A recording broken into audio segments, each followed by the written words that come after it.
Algumas noites mal dormidas, mas na estrada, vivendo de faixas, não de fachada. Fala galera, bom dia, boa tarde ou boa noite para vocês que me visitam aqui no canal. Estamos chegando aqui com mais um vídeo do quadro Ônibus Não É Tudo Igual, onde a gente fala aí sobre ônibus únicos, que tem características ali que os diferenciam dos demais e que às vezes, né, por externamente ali serem iguais aos demais, a gente acaba não reparando ali na história deles, não sabendo o que significa ali aquele ônibus. Hoje vamos conhecer o primeiro de muitos ônibus da geração 7 da Marco Polo. A geração que, apesar das críticas, elevou a Marco Polo a um nível que 10 anos depois do seu lançamento, nenhum concorrente ainda conseguiu chegar. São raras as empresas que não possuem pelo menos um G7 na sua frota. E por onde estaria agora aquele primeiro G7 que mudou a história da Marco Polo? É isso que vamos descobrir no vídeo de hoje. Então vamos à história desse lendário Paradiso G7 1200. A Marco Polo começou a produzir esse G7 em específico por volta de 2008, um ano antes de lançá-lo.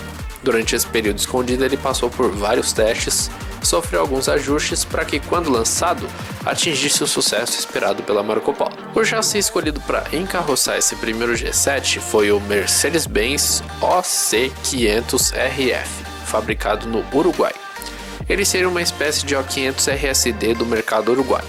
Não se sabe exatamente por que a Marco Polo escolheu esse modelo de chassi para esse primeiro ônibus, mas para frente veremos que talvez não tenha sido uma boa escolha. As primeiras aparições do Paradiso G7 1200 foram em eventos, sendo o maior deles a Feira Transpúblico de 2009.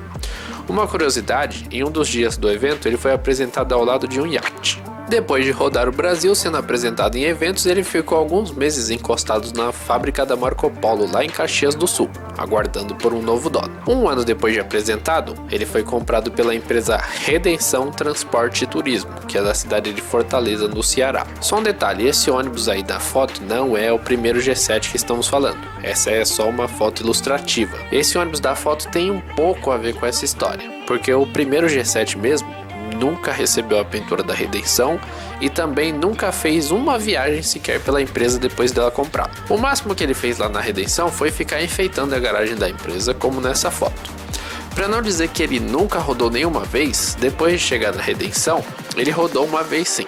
Ele rodou alguns quilômetros da garagem da Redenção até o Detran de Fortaleza, onde ele seria emplacado. Mas acabou não sendo, porque o Detran recusou o emplacamento do carro, alegando que ele não possuía alguns itens necessários para rodar aqui no Brasil. Lembram que eu comentei que o chassi dele era uruguaio? E aí sobrou apenas uma alternativa para a Redenção, que foi ligar na Marco Polo e reclamar que comprou o ônibus, mas não tinha nada para fazer com ele, uma vez que ela não conseguia emplacar o carro. A Redenção então devolveu o carro para Marco Polo, que se virou nos 30 lá e mandou outro G7 para a Redenção no lugar, que foi justamente o carro 015 que eu mostrei agora há pouco, só para vocês identificarem ali a Redenção. A Marco Polo então, sabendo que não conseguiria vender esse ônibus para uma empresa brasileira, vendeu ele para uma empresa uruguaia, onde ele está até hoje. Essa empresa se chama Tour Este e por lá ele ocupa o prefixo 40. Querem mais uma curiosidade nessa história? Os principais destinos dos turismos feitos pela Tour Este ficam aqui no Brasil.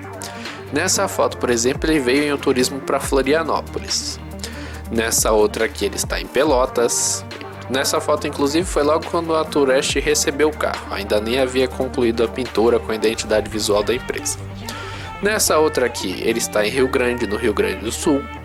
Nessa última aqui, ele está em Sombrio, que fica em Santa Catarina. E como é a burocracia no Brasil, né? Uma empresa daqui não pode rodar aqui com o carro, mas a empresa uruguaia vem pra cá com ele todo mês. Mas e aí, galera? Gostaram de conhecer a história aí do primeiro G7, o veículo que mudou aí o patamar da Marco Polo? Espero que vocês tenham gostado do vídeo. Se vocês gostam desse quadro, não esquece de deixar o like aí, o like de vocês ajuda bastante ao vídeo ser divulgado aí para mais pessoas, né? Faz com que mais pessoas assistam o vídeo. Não esquece de se inscrever no canal para você não perder os próximos vídeos que a gente publica por aqui. E não esquece aí também de compartilhar o vídeo aí nas suas redes sociais para outras pessoas conhecerem a história aí do primeiro G7 que a Marco Polo fabricou aqui no Brasil. Eu fico por aqui, semana que vem a gente está de volta aí com mais um vídeo do quadro Ônibus Não É Tudo Igual. Fui!